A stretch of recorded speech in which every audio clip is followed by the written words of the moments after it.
वसंसि जीर्णानि यथा विहाय नवानि गृह्णाति नरः पराणि। গীতার এই শ্লোকের অর্থ, আমরা যেমন পুরনো পোশাক বদলে নতুন পোশাক পরি, ঠিক তেমনি আমাদের আত্মা পুরনো নশ্বর শরীর ছেড়ে নতুন নশ্বর শরীরে প্রবেশ করে। নমস্কার, আমি শুভদীপ্ত ভট্টাচার্য, আর আপনারা শুনছেন কুকু FM। শুনুন যা মন চায়। আজকের চায়ের চর্চা হলো পুনর্জন্ম আর আত্মার বিচরণ নিয়ে। আর আজকের গল্পটি নেওয়া হয়েছে ডক্টর ব্রায়ান ওয়াইজের লেখা মেনি লাইভস মেনি মাস্টার্স বইটি থেকে। ডক্টর ব্রায়ান ওয়াইজের চেম্বারে তার এক তরুণী পেশেন্ট ক্যাথরিনের সঙ্গে সাক্ষাৎ হয়, যার বয়স 27 বছর হবে। ডক্টর ব্রায়ান ওয়াইজ ছিলেন একজন প্রতিভাবান এবং খুবই প্রখ্যাত সাইকিয়াট্রিস্ট। তার এই পেশেন্ট 27 বছরের তরুণী ক্যাথরিন নানান রকমের মানসিক রোগ, ট্রমা, অনিদ্রা, প্যানিক অ্যাটাকস অ্যান্ড ডিপ্রেশনের মধ্যে দিয়ে যাচ্ছিল। এই সমস্যাগুলো তার ছোটবেলা থেকেই ছিল, তবে তিনি বুঝতে পারছিলেন না যে বয়স বাড়ার সাথে সাথে সেই সব সমস্যাগুলো আরও গাঢ় হয়ে উঠছে, আরও গভীরভাবে তাকে গ্রাস করে চলেছে। ফলে তিনি মানসিক অশান্তিতে ভুগছেন। একই সাথে তার শরীর ও মন ক্রমে তার জীবনকে দুর্বিষহ করে তুলছে। ফলে তার বেঁচে থাকা প্রচণ্ড কষ্টকর হয়ে উঠছিল। চিকিৎসার প্রাথমিক পর্যায়ে ডক্টর ওয়াইজ প্রথম 18 মাস বাকি অন্যান্য পেশেন্টদের ওপর প্রয়োগ করা প্রচলিত থেরাপি ক্যাথরিনের ওপর প্রয়োগ করলেও তা বিশেষ কোনো কাজ করেনি। অবশেষে তিনি সিদ্ধান্ত নেন যে হিপনোসিসের সাহায্য নেবেন, যার দরুন ক্যাথরিনের অবচেতন মনে পুরনো স্মৃতি কিংবা অতীতের কোনো দুর্ঘটনার সাক্ষ্য নেবেন। তাহলেই তার মানসিক ভীতিগুলো কাটিয়ে ওঠার উপায় পেয়ে যাবেন। তবে এই হিপনোসিসের ফলে ক্যাথরিন পুরনো স্মৃতি ফিরিয়ে আনার সময় ক্যাথরিন তার অতীত জীবনে ফিরে যায়। তার অতীত জীবনের নানান স্মৃতি, দুর্ঘটনা ও মৃত্যুর কথা বলে, এবং সেই সব কথাগুলো শোনার পর ডক্টর ওয়াইজ খুবই অবাক হয়ে যান, কারণ তিনি ছিলেন একজন বিজ্ঞানচেতী এবং সফল ডাক্তার। যেগুলি অপ্রাকৃতিক, যেগুলোকে বিজ্ঞান স্বীকৃতি দেয় না, সেগুলিকে তিনি কখনোই গুরুত্ব দেননি। তবে এই ক্ষেত্রে ক্যাথরিনের তার পূর্ব জীবন সম্পর্কে এত নির্ভুল তথ্য দেওয়ার ফলে তিনি আশ্চর্য হন এবং এই বিষয়ে লেখাপড়া শুরু করেন। এরপর তার বিশ্বাস জাগলে তার ধারণা হয় ডক্টর কার্ল জংয়ের দ্য কালেকটিভ আনকনশিয়াস থিওরি নিয়ে, যেখানে বলা হয় আমাদের ডাইমেনশনে নানান শক্তির উৎস আছে। এক ধরনের শক্তি আছে যেখানে গোটা মানব সভ্যতার স্মৃতি জমা হয়ে আছে। ডক্টর ওয়াইজের ধারণা হলো ক্যাথরিন কোনোভাবে সেই স্মৃতির সাগরে অজান্তে নেমে পড়েছে। এরপর ক্যাথরিন সেশনে যত এগোতে থাকলো, ডক্টর ওয়াইজ আরও অবাক হতে শুরু করলেন। তার সাথেই নানান রকম জিনিস জানতে শুরু করলেন। এইভাবেই সেশন যত এগোলো, ক্যাথরিন এমন একটি মাধ্যম হয়ে উঠল যে অবচেতন অবস্থায় তার মধ্যে কিছু প্রচণ্ড উচ্চকোটির পরম জ্ঞানী আত্মার সঙ্গে যোগ সংযোগ ঘটল, যারা ডক্টর ওয়াইজকে জীবন ও মৃত্যুর সম্পর্কে নানান গোপন তথ্য দেয়। সেগুলি ডক্টর ওয়াইজকে আরও জ্ঞান সমৃদ্ধ করে এবং তার মনের দরজাকে আরও খুলে দেয়। আস্তে আস্তে এই হিপনোসিসের সেশন যতই শেষের দিকে এগোয়, তখন দেখা যায় ক্যাথরিনের পূর্বজীবনের অভিজ্ঞতা বেরিয়ে আসার ফলে সে ক্রমে সুস্থ হয়ে উঠছে এবং সম্পূর্ণ একজন স্বাভাবিক মানুষে পরিণত হয়ে উঠছে। সমস্ত পৃথিবী জুড়ে নানান রকম পরীক্ষা নিরীক্ষা চলছে। প্রচুর বড় বিজ্ঞানীরা মানুষের মস্তিষ্কের আশ্চর্য নানা ক্ষমতা ও সীমাবদ্ধতা নিয়ে পরীক্ষা নিরীক্ষা করছেন। যদিও এই প্রক্রিয়াটি একেবারেই মসৃণ নয় এবং ধীর গতিতে এগোচ্ছে, এবং তারই সাথে এই আবিষ্কারের নানান মতবিরোধ আছে, এর নানান বিরোধিতা আছে, গোঁড়ামি আছে। গ্যালিলিও যখন বৃহস্পতির উপগ্রহ আবিষ্কার করেছিলেন, তখন সেই সময় অন্যান্য জ্যোতির্বিজ্ঞানীরা তাকে কটাক্ষ করে কোণঠাসা করে দেন। আসলে সব আবিষ্কারের ক্ষেত্রেই এই ঘটনাগুলি ঘটে, এক্ষেত্রেও তার ব্যতিক্রম হচ্ছে না এবং হয়নি। ডক্টর ওয়াইজ লিখেছেন, তার এই বইটি আসলে এই ধরনের গবেষণার সঙ্গে যারা যুক্ত আছেন তাদের পথকে সুগম করার একটি সামান্য প্রয়াস। এর সঙ্গে তিনি এটিও উল্লেখ করেছেন যে এই বইয়ের প্রতিটি ঘটনা ও শব্দ সম্পূর্ণ সত্যি, শুধুমাত্র গোপনীয়তার নিরিখে মুখ্য চরিত্র ক্যাথরিনের বর্ণনা ও ব্যক্তিগত তথ্য সামান্য পরিবর্তন করা হয়েছে।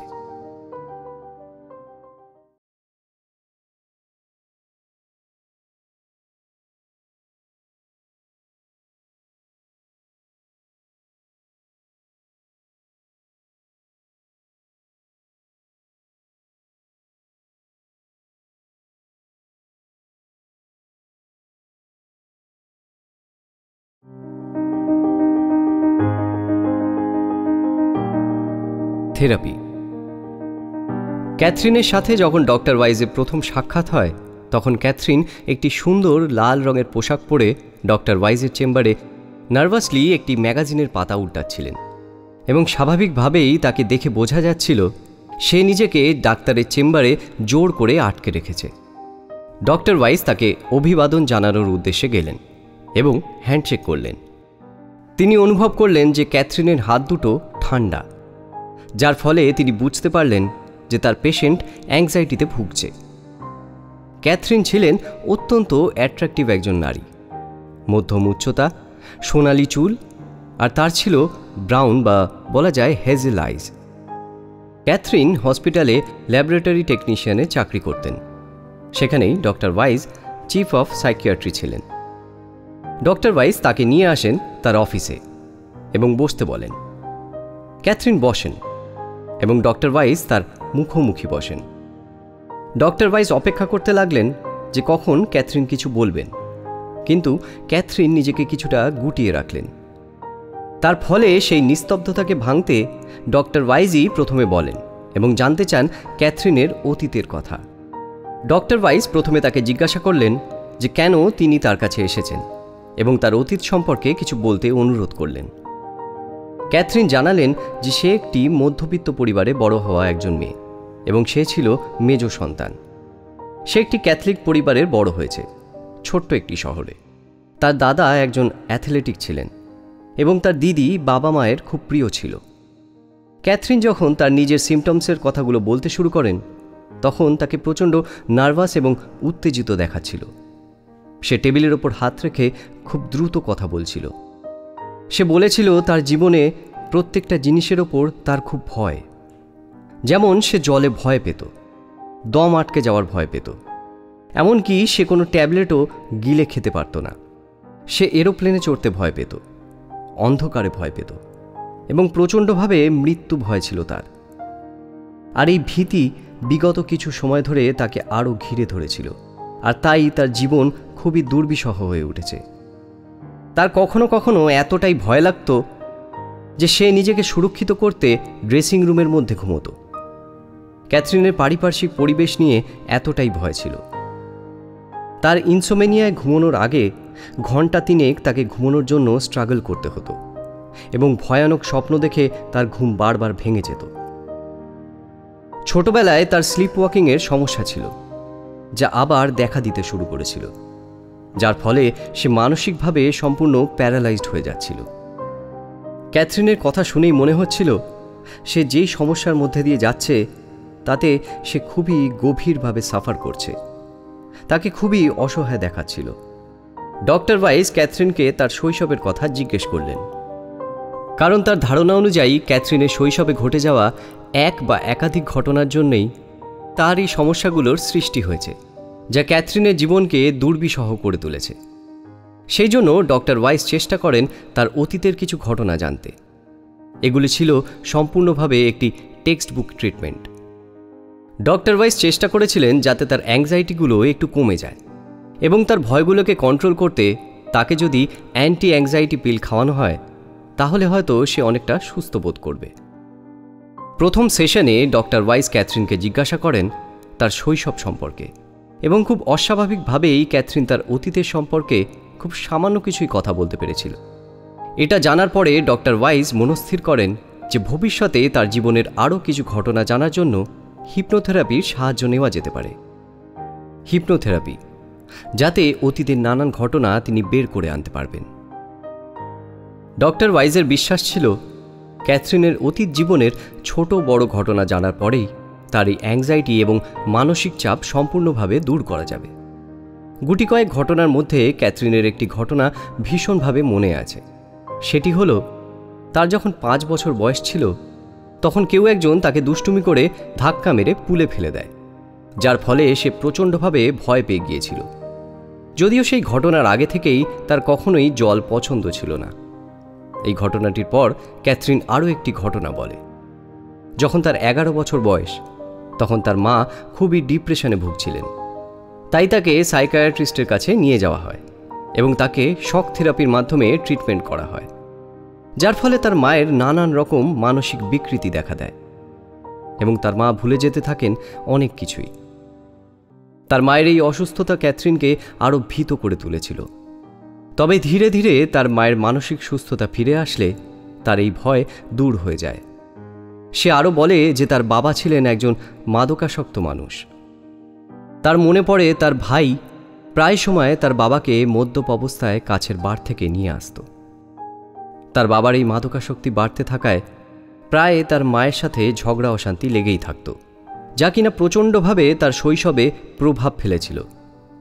ক্যাথরিন দেখত তার বাড়ির বাইরের জীবনটা ছিল অনেক বেশি স্বচ্ছন্দের, অনেকটা বেশি স্বাভাবিক। ক্যাথরিন যখন স্কুলে পড়ত তখন তার স্কুলে বিশেষ কিছু বন্ধু হয় যারা বেশিরভাগই তার পূর্ব পরিচিত, যাদের মধ্যে কয়েকজনকে সে ডেটও করে। অদ্ভুতভাবে তার এই বন্ধুত্বের পরিধি ছিল খুবই সীমিত। সে কখনোই এই পরিধির বাইরে নতুন কাউকে ভরসা করতে পারত না। ক্যাথরিন বরাবরই একজন স্বাভাবিক ধর্মপরায়ণ মানুষ ছিল। যে কোনো ধর্মীয় বিশ্বাস বা ধর্মীয় অনুষ্ঠানের প্রতি কখনোই কোনো সংশয় প্রকাশ করেনি। ধর্মের প্রতি তার খুব স্বাভাবিক বন্ধন ও শ্রদ্ধা ছিল। সে ক্যাথলিক আদর্শবাদে বিশ্বাস করত এবং কখনো জন্মান্তর সম্পর্কে খুব বেশি আগ্রহ বা কৌতূহল প্রকাশ করেনি। হাই স্কুলের পর সে 2 বছর ল্যাবরেটরি টেকনিশিয়ানের ট্রেনিং নিয়ে ক্যাথরিন 21 বছর বয়সে চাকরি নিয়ে চলে যায় university of Miami school of মেডিসিনে। বাড়ির পরিবেশ থেকে বেরিয়ে ক্যাথরিনের বেশ একটা প্রাণ খোলা অনুভূতি হতে শুরু করেছিল। বন্ধুরা, আমাদের খুব স্বস্তি এবং সুরক্ষিত একটি স্থান হলো আমাদের বাড়ি। সেখানেই যদি আমাদের মানসিক শান্তি না থাকে তাহলে তার থেকে হয়তো কষ্টের কিছুই হয় না। মায়ামিতে নিজের নতুন জীবন শুরু করার পর ক্যাথরিনের পরিচয় হয় স্টুয়ার্ট নামের একজন ফিজিশিয়ানের সঙ্গে, যিনি ছিলেন একজন বিবাহিত মানুষ এবং 2 সন্তানের পিতা। তার স্বভাব চরিত্র ছিল ক্যাথরিনের পূর্ব পরিচিত সব ছেলেদের থেকে সম্পূর্ণ আলাদা। স্টুয়ার্ট ছিল খুবই সাকসেসফুল একজন ফিজিশিয়ান এবং ভীষণ অ্যাগ্রেসিভ এবং স্ট্রং। স্টুয়ার্টের সঙ্গে ক্যাথরিনের সম্পর্ক দিনে দিনে গভীর হতে শুরু করেছিল। স্টুয়ার্ট ক্যাথরিনের সাথে খুবই দুর্ব্যবহার করত, নানান রকমের মিথ্যে প্রতিশ্রুতি দিত। তবুও স্টুয়ার্টের প্রতি ক্যাথরিনের এক অদ্ভুত ভালোবাসা ও আকর্ষণ ছিল, যা সে কোনোভাবেই উপেক্ষা করতে পারত না। ডক্টর ওয়াইজের কাছে আসার কিছু মাস আগেই ক্যাথরিনের ভোকাল কর্ডের সমস্যার জন্য একটি অপারেশনের দরকার পড়েছিল। সেই সময় তার সঙ্গে তারই এক পূর্ব পরিচিত বন্ধু ডক্টর এডওয়ার্ড পুলের বন্ধুত্ব আরও গভীর হতে শুরু করে, যিনি ছিলেন একজন পেডিয়াট্রিশিয়ান। ডক্টর এডওয়ার্ডকে ক্যাথরিন তার জীবনের নানান রকম সমস্যা, নানান রকম মানসিক ভয় ও যন্ত্রণার কথা, স্টুয়ার্টের সঙ্গে তার সম্পর্কের সব কিছু নিয়ে বিস্তারিতভাবে বলে। সে আরও বলে যে তার ভয় ভীতি তাকে এতটা গ্রাস করে ফেলেছে যে তার জীবন বিপন্ন হয়ে উঠেছে এবং তার নিজের প্রাণ সংশয় হতে শুরু করেছে। এই সমস্ত কিছু শোনার পরেই ডক্টর এডওয়ার্ড ক্যাথরিনকে ডক্টর ওয়াইজের সঙ্গে যোগাযোগ করতে বলেন। তার দৃঢ় বিশ্বাস ছিল ডক্টর ওয়াইজ তার এই মানসিক সমস্যাগুলোকে সারিয়ে উঠতে সাহায্য করতে পারবেন। তাই ডক্টর এডওয়ার্ড ডক্টর ওয়াইজকে ফোন করে ক্যাথরিনের সম্পর্কে বলেন যে ক্যাথরিনের যা মানসিক পরিস্থিতি তা থেকে কেবলমাত্র ডক্টর ওয়াইজ তাকে সম্পূর্ণভাবে সুস্থ করতে পারেন। যদিও সেই সময় অন্যান্য আরও দক্ষ সাইকিয়াট্রিস্ট ছিলেন, তবুও ডক্টর এডওয়ার্ডের দৃঢ় বিশ্বাস ছিল ডক্টর ওয়াইজের ওপর। ডক্টর ফ্রাঙ্ক ছিলেন সেই হসপিটালের চিফ অফ সার্জারি। তিনি লক্ষ্য করেছিলেন ক্যাথরিন প্রচণ্ডভাবে অন্যমনস্ক এবং আনমনা ও কোনো কারণে প্রচণ্ড ডিস্টার্ব এবং অসুখী।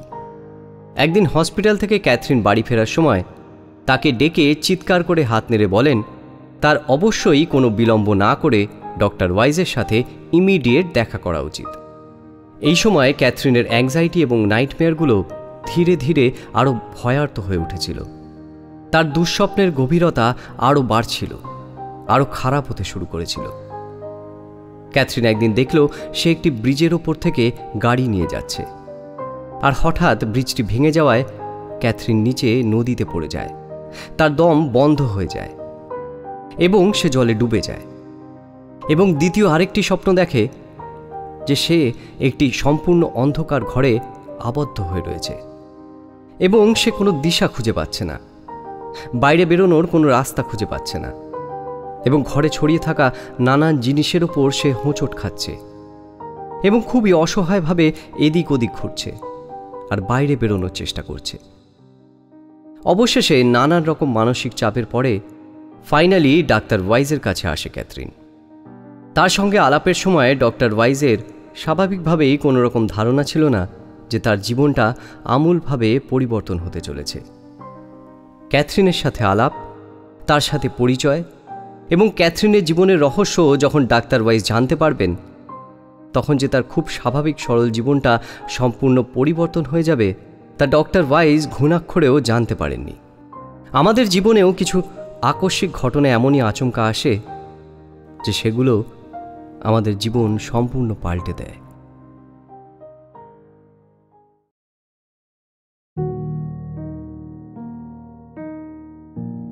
হিপনোটাইজ। 18 মাস ধরে ক্যাথরিনের ওপর নানান ধরনের সাইকোথেরাপি চালানো হলো।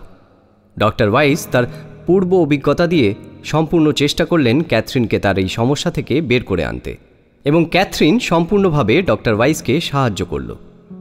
ক্যাথরিন একজন বেশ ভালো পেশেন্ট ছিল। ক্যাথরিন কথা বলে ডক্টর ওয়াইজের সব রকমের প্রশ্নের উত্তর দিয়ে সব রকমভাবে কোঅপারেট করার চেষ্টা করত। ক্যাথরিন বলেছিল তাদের সংসারে তার বাবার অনুপস্থিতি ও জীবনে তার বাবার অবস্থান, বাবার দায়িত্ব, বাবার ভালোবাসা তার জীবনে কোনো দিনই ছিল না। তার বাবা একজন মাদকাসক্ত মানুষ ছিলেন, যার ফলে সবসময় তার মায়ের সঙ্গে তার ঝগড়া অশান্তি লেগেই থাকত, যার ফলে ক্যাথরিনের তার বাবার সাথে খুবই খারাপ সম্পর্ক তৈরি হয়েছিল। এবং বন্ধুরা, ক্যাথরিন এটাও বুঝল যে স্টুয়ার্টের সাথে তার যে সম্পর্ক, যার প্রতি সে এতটা পরিমাণে আসক্ত ও সম্মোহিত, যদিও স্টুয়ার্ট তার সঙ্গে খুব বেশি সদ্ভাব রাখে না এবং নানান রকমের খারাপ আচরণ করে, কিন্তু তা সত্ত্বেও তার যে স্টুয়ার্টের প্রতি এই টান, সেটা আগামী দিনে তাদের জন্য সুখকর হবে না। কিন্তু নানান রকমের প্রচলিত তথাকথিত পদ্ধতিতে চেষ্টা করার পরেও ক্যাথরিনের মানসিক পরিকাঠামোর কোনো রকম পরিবর্তন দেখা গেল না। বেশিরভাগ ক্ষেত্রেই দেখা গেছে যে কোনো পেশেন্ট যখন তার অতীত জীবনের খারাপ অভিজ্ঞতার থেকে বেরিয়ে এসে সেগুলোকে চিনতে পারে, সেই সমস্ত মানুষগুলোর আসল রূপ স্পষ্ট হয়। জীবনের সেই কলঙ্কিত অধ্যায়গুলো চিনতে পেরে যখন পেশেন্টরা ধীরে ধীরে ডিপ্রেশন থেকে বেরিয়ে আসে এবং সুস্থ হয়ে ওঠে ও তাদের ভয়গুলোকে ধীরে ধীরে কাটিয়ে ওঠে। বন্ধুরা, তোমরাও দেখবে যখন তোমরাও তোমাদের ভয়গুলোকে চিহ্নিত করতে পারবে, নিজেকে যখন প্রশ্ন করতে পারবে যে কেন এই বিষয়ে তোমাদের এত ভয়, কী থেকে এই ভয়টা আসছে, সেই বিষয়টিকে যদি চিহ্নিত করতে পারো, তবে দেখবে সেই ভয়টা কেটে যাবে। সেই ভয়টাকে আর তোমার ভয় বলে মনেই হবে না। ডক্টর ওয়াইজও এটাই করার চেষ্টা করেছিলেন, কিন্তু অবশেষে দেখলেন ক্যাথরিনের মানসিক অবস্থার কোনো উন্নতি হচ্ছে না। তারপর একদিন ঘটল একটা আশ্চর্য ঘটনা। 1982 সালে শিকাগোতে স্টুয়ার্টের একটি মেডিকেল কনফারেন্স হয়েছিল। সেখানে ক্যাথরিনও স্টুয়ার্টের সঙ্গে কনফারেন্সে যায় এবং কনফারেন্সের শেষে ক্যাথরিন স্টুয়ার্টকে জোর করে শিকাগোর একটি ইজিপশিয়ান এক্সিবিট অ্যান্ড আর্ট মিউজিয়ামে বেড়াতে নিয়ে যেতে। বাধ্য হয়ে স্টুয়ার্ট সেখানে তাকে নিয়ে যায় এবং সেখানে তারা একটি গাইডেড ট্যুরে যোগদান করে। গাইড যখন তাদেরকে পুরো মিউজিয়ামটা ঘুরে ঘুরে নানান রকম প্রদর্শনী, মূর্তি, নানান রকম কারুকার্য, শিল্প, চিত্রকলা, বিভিন্ন জিনিসপত্রগুলোকে দেখাতে থাকে এবং সেগুলোর সম্পর্কে বিশ্লেষণ করে, সেগুলির ইতিহাস বলতে থাকে, তখন ক্যাথরিন অদ্ভুতভাবে সেই গাইডের বলা কথাগুলোকে কিছু কিছু জায়গায় সংশোধন করে দিতে থাকে। সেটাও খুবই আত্মবিশ্বাসের সঙ্গে, খুবই জোর দিয়ে বলে যেন তার মধ্যে থেকে কোনো অন্য মানুষ কথা বলছে।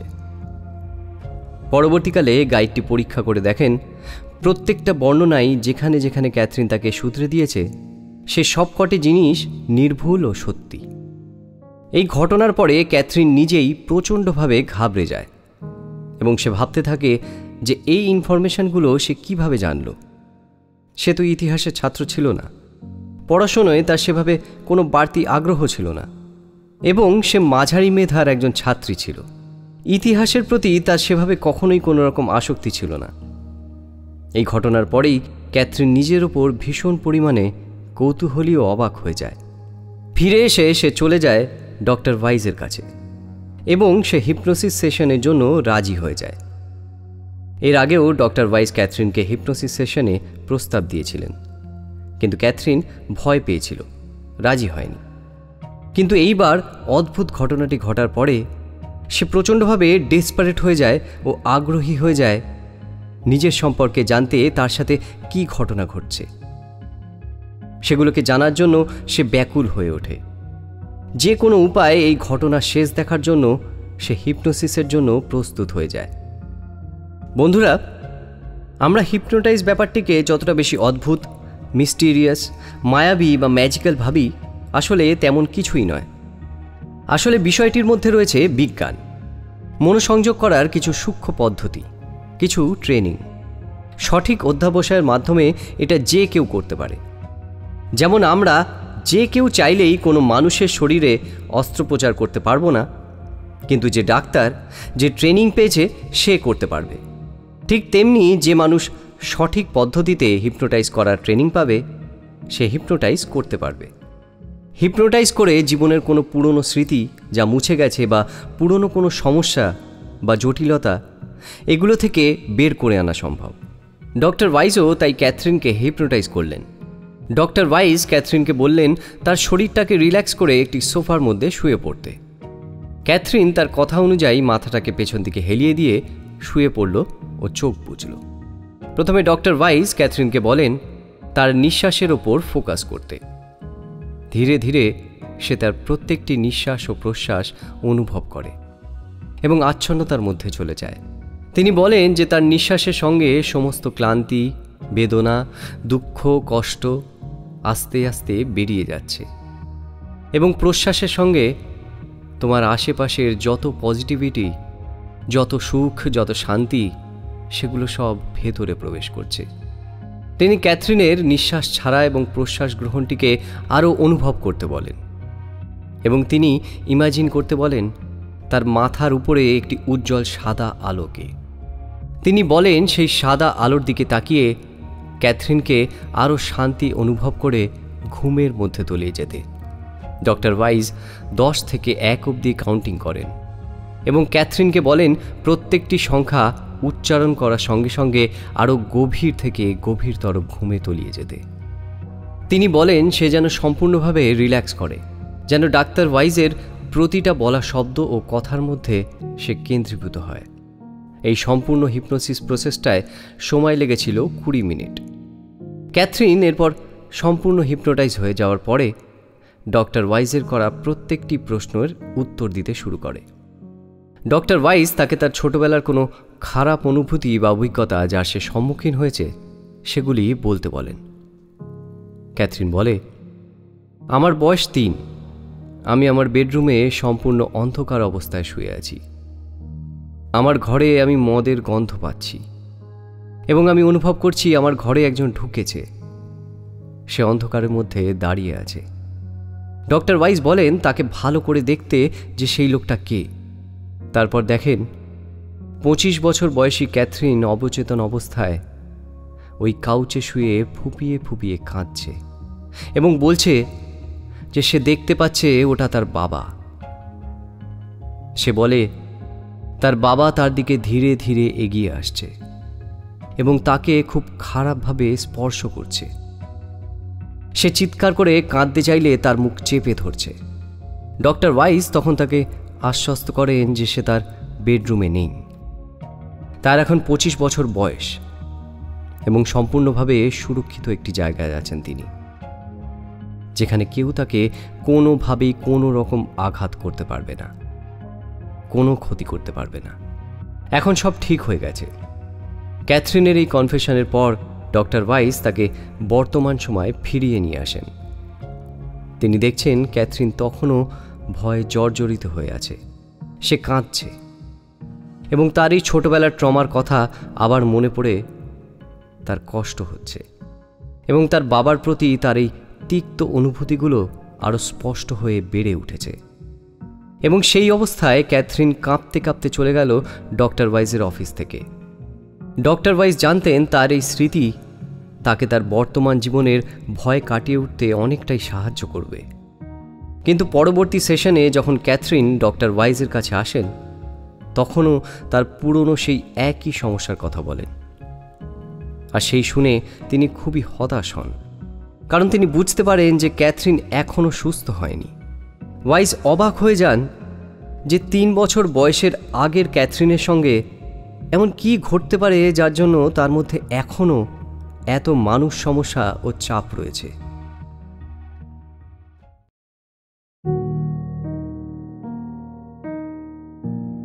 পূর্বজন্ম নাকি কল্পনা? বন্ধুরা, আমাদের প্রত্যেকের মস্তিষ্ক, প্রত্যেকের মন এক একটা তালার মতো। ভিতরে নানান রকমের জটিল কলকবজা, নানান রকম জটিল মেকানিজম। কিন্তু প্রত্যেকের মন এবং প্রত্যেকের মাথার জটিল তালার চাবি আলাদা আলাদা। প্রত্যেকের জটিল মনের রোগ নিরাময়ের উপায় প্রত্যেকের ক্ষেত্রেই আলাদা আলাদা হয়। সুতরাং আমাদের প্রত্যেকটি মানুষকে তার মতো করে বোঝা উচিত, তার মতো করেই তাকে দেখা উচিত। ডক্টর ওয়াইজেরও শেষমেশ সেটাই করতে হলো। হিপনোটাইজ করে তার অতীত জীবনের ডার্ক সাইডগুলো উদ্ঘাটন করার পর ডক্টর ওয়াইজ ভেবেছিলেন যে এবার বোধহয় ক্যাথরিন 90% সুস্থ হয়ে যাবে। কিন্তু সেসব করেও যখন কোনো ফল হলো না, তখন ডক্টর ওয়াইজ খুব ঘাবড়ে গেলেন। কারণ তার মাথাতেই আসছিল না যে 3 বছর বয়সের আগের এই মানুষটির সঙ্গে এমন কি ঘটেছিল যার জন্য সে অন্ধকারে থাকতে ভয় পায়, জলে ভয় পায়, তার দম বন্ধ হয়ে আসার ভয় পায়, আরও নানান ভীতি। এসব ভেবে তিনি অবাক হচ্ছিলেন, আর তার সঙ্গে এটাও বুঝতে পারছিলেন যে যা করার তাকে হিপনোটাইজের মাধ্যমেই এই সকল জটিলতার সমাধান করতে হবে। কারণ অন্য কোনো উপায় বা ওষুধের দ্বারা ক্যাথরিনকে সুস্থ করা যাবে না। এরপর আবার ক্যাথরিনের হিপনোটাইজেশন শুরু হয়। এবার ডক্টর ওয়াইজ তাকে 2 বছর বয়সে ফিরিয়ে নিয়ে যান। কিন্তু ওই বয়সের কোনো উল্লেখযোগ্য দুর্ঘটনা বা খারাপ কোনো অভিজ্ঞতার কথা তার মনে পড়ে না। তখন সেই হিপনোটাইজড অবস্থায় ডক্টর ওয়াইজ ক্যাথরিনকে বলেন যে যেই সময় তার সঙ্গে দুর্ঘটনা ঘটে যার ফলে তার বর্তমান জীবনে ভয়ের সঞ্চার হয়েছে, সেই সময় ফিরে যেতে। বন্ধুরা, এরপরে যে ঘটনাগুলো ঘটেছিল তার জন্য কেবল ডক্টর ওয়াইজ কেন, পৃথিবীর যে কোনো মানুষই প্রস্তুত থাকতে পারে না। ক্যাথরিন বলে, একটি বিশাল সিঁড়ি এক সাদা রঙের বিশাল প্রাসাদে গিয়ে মিশেছে, যার কোনো দরজা নেই, রয়েছে কেবল বিশাল কয়েকটি স্তম্ভ। সে শান্ত গলায় বলে, তার জামা বস্তার মতো রুক্ষ উপাদান দিয়ে তৈরি, আর তার লম্বা সোনালি চুল বিনুনি করা। হঠাৎ এই বর্ণনায় ডক্টর ওয়াইজ প্রচণ্ডভাবে চমকে উঠলেন, কারণ তিনি বুঝতে পারছিলেন না যে ক্যাথরিন এগুলো কি বলতে শুরু করেছে। ডক্টর ওয়াইজ তাকে জিজ্ঞাসা করলেন যে সে কত সালের কথা বলছে এবং তার নাম কি। ক্যাথরিন আগের মতোই শান্ত গলায় বলে, অ্যারেন্ডা, আমার বয়স 18 বছর। আমরা একটি উপত্যকায় বাস করি। এখানে জলের অভাব। সালটা 1863 খ্রিস্টপূর্ব। এই অঞ্চলটি খুবই অনুর্বর, গরম ও বালুকাময়। এখানে কোনো কূপ নেই। নদীর জল পাহাড় বেয়ে উপত্যকায় নেমে আসে। ক্যাথরিন সেই জায়গাটির নানান রকমের বর্ণনা দিল। এই ঘটনাগুলি শোনার পরে ডক্টর ওয়াইজ তাকে বললেন সময় এগিয়ে নিয়ে যেতে, যখন তার জীবনে তার সঙ্গে দুর্ঘটনা ঘটেছিল। ক্যাথরিন বলল, আমার বয়স 25। আমার একটি মেয়ে সন্তান আছে। ওর নাম ক্লিয়াস্ত্রা, রিচেল। বন্ধুরা, রিচেল আর কেউ নয়, বর্তমান জীবনে ক্যাথরিনের ভাগ্নি। ক্যাথরিনের ভাগ্নি ও তার সম্পর্ক খুবই স্নেহপূর্ণ ভালোবাসার। তার পরিবারের বাকি সদস্যদের মতোই রিচেলের কথাও এর আগেও ক্যাথরিন ডক্টর ওয়াইজকে বলেছেন। এই কথাটি শুনে ডক্টর ওয়াইজ প্রচণ্ড চমকে উঠলেন। ডক্টর ওয়াইজ জানেন না কিভাবে এরকম সম্মোহিত অবস্থায় একজন মানুষের ইন্টারভিউ নেওয়া যায়। যদি সেই ঘটনাগুলো মন থেকে বানিয়ে বলে থাকে, তবে তার পক্ষে প্রত্যেকটি জায়গার বর্ণনা এত নিখুঁতভাবে দেওয়া অসম্ভব। খুব স্বাভাবিকভাবেই আমরা যখন কোনো কিছু কল্পনা করি, তখন অনেক মিথ্যে জিনিসের আশ্রয় নিই এবং তার মধ্যে সত্যতাও থাকে। কিন্তু বেশিরভাগ জিনিসেই আমাদের মিথ্যের আশ্রয় নিতে হয়, এবং সেই মিথ্যের আশ্রয় নিতে হলে আমাদেরকে বানাতে হয়। কিন্তু তোমরা যখন কোনো সত্যি ঘটনার কথা বলবে অথবা কোনো জায়গার বিবরণ দেবে যেখানে তোমরা গেছো, সেই ঘটনার কথা তোমরা খুব সহজে এবং স্বতঃস্ফূর্তভাবে বলতে পারবে। তার একমাত্র কারণ হচ্ছে তোমরা সত্যি কথা বলছো। কিন্তু মিথ্যে কথা বলতে হলে বা কল্পনার আশ্রয় নিতে হলে সেটাকে অনেক ভেবে চিন্তে ও গুছিয়ে বলতে হয়, যার জন্য সেটায় অনেক অসঙ্গতি থেকে যায়। এটাই ডক্টর ওয়াইজকে খুব ভাবাচ্ছিল যে কিভাবে একটা মানুষ এত সূক্ষ্ম বর্ণনা দিতে পারে যদি না সে সেই জায়গাটিকে চাক্ষুষ দর্শন করে থাকে। ডক্টর ওয়াইজ তাকে তার মৃত্যুর সময় এগিয়ে নিয়ে যেতে নির্দেশ দিলেন। ডক্টর ওয়াইজ আসলে নিজেও বুঝতে পারছিলেন না যে কি বলা উচিত বা কি করা উচিত, তবুও অন্ধকারে তীর ছোড়ার মতোই তিনি তাকে নির্দেশ দিয়ে গেলেন। এরপর ক্যাথরিন বলতে শুরু করল এক প্রাকৃতিক দুর্যোগের কথা। ক্যাথরিন যে গ্রামটিতে বাস করত, এক ভয়াবহ বন্যা সেই গ্রামটিকে ধ্বংস করে দেয়। বিশাল বড় বড় ঢেউ এসে গাছ উপড়ে দেয়। গ্রামের লোকেদের কোথাও পালিয়ে যাওয়ার জায়গা ছিল না। ক্যাথরিন হিপনোটাইজড অবস্থায় বলতে থাকে, আমি ঠান্ডা জল অনুভব করছি, আমার বাচ্চাকে বাঁচাতে হবে, আমি তাকে শক্ত করে ধরে রাখতে পারছি না, আমি ডুবে যাচ্ছি, নিঃশ্বাস নিতে পারছি না, নোনতা জল আমার মুখে ঢুকে যাচ্ছে, আমি অনেকটা জল খেয়ে ফেলেছি, আমার বাচ্চা আমার থেকে অনেক দূরে ছিটকে চলে গেল। ক্যাথরিন আরও বলে যে গ্রামের অন্যান্যরাও বাঁচার জন্য আপ্রাণ চেষ্টা করে চলেছে এবং সে তার ভাইকেও দেখতে পাচ্ছে। বন্ধুরা, এই ঘটনার সঙ্গে সঙ্গে ডক্টর ওয়াইজের জীবন পরিবর্তন হওয়া শুরু হয়ে গেল। কারণ পুনর্জন্ম, আত্মা কিংবা মৃত্যুর পরবর্তী জীবন সম্পর্কে একজন ডাক্তার কিংবা একজন বিজ্ঞানমনস্ক মানুষের কখনো কোনো রকম আগ্রহ বা বিশ্বাস থাকতে পারে না। তেমনি ডক্টর ওয়াইজেরও ছিল না। কিন্তু ক্যাথরিনের এই সমস্ত কথা শোনার পরে ডক্টর ওয়াইজ খুবই ঘাবড়ে গেলেন। বন্ধুরা, তোমরা নিজেরাও ভেবে দেখো, যদি কখনো তোমাদের সঙ্গেও এমন ঘটনা ঘটে, না আমি বলছি না যে তোমাদের সবাইকে ডাক্তার হতে হবে এবং এরকম কোনো পেশেন্টের সাথে আলাপ হতে হবে, সেটাও নয়। ধরো তোমাদের সঙ্গে এমন কোনো মানুষের পরিচয় হলো যে তোমাকে তার পূর্বজন্মের ঘটনা বলছে, যা খুবই অবিশ্বাস্য, কিন্তু এতটাই বিশ্বাসযোগ্যভাবে নিখুঁত করে বলছে, এতটাই সঠিক বর্ণনা দিচ্ছে, যেগুলোকে অবিশ্বাস করার কোনো জায়গা তোমাদের কাছে নেই। তোমরা নিজেরাও যদি কখনো এরকম জিনিস প্রত্যক্ষ করে থাকো, বা ধরো তোমাদের নিজেদের সঙ্গে এরকম কোনো কিছু ঘটল, তবে সেটা সত্যি খুবই আশ্চর্যের বিষয় হবে, কারণ সেটা সাধারণ মানুষের কাছে খুবই অতিপ্রাকৃতিক ও খুবই অদ্ভুত।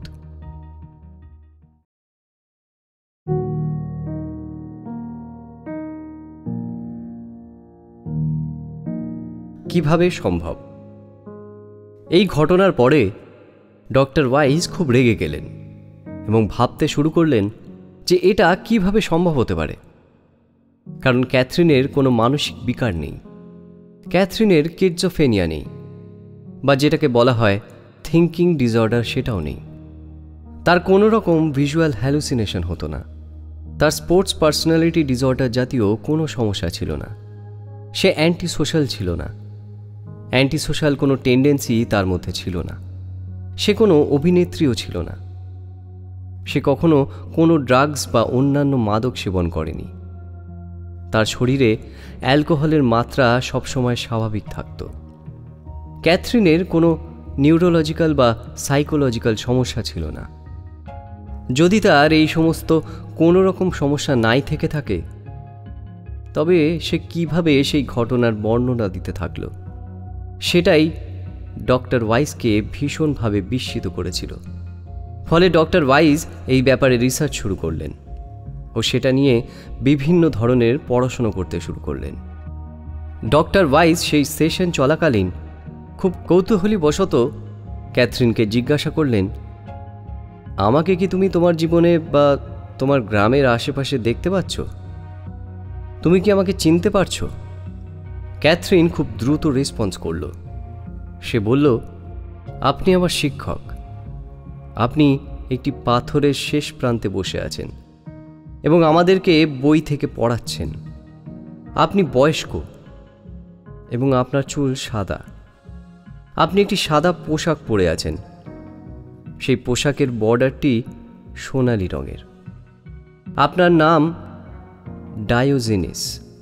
আপনি আমাদের সিম্বলস ও ট্রায়াঙ্গেল শেখাচ্ছেন। আপনি একজন ভীষণ জ্ঞানী মানুষ। বন্ধুরা, এইটা শোনার পরে ডক্টর ওয়াইজ আঁতকে উঠলেন, কারণ ক্যাথরিন যে সময়ের কথা বলছে সেটা হচ্ছে 1568 BC। গ্রিক ফিলোসফার ডায়োজেনিসের নাম খুব একটা অপরিচিত নয়।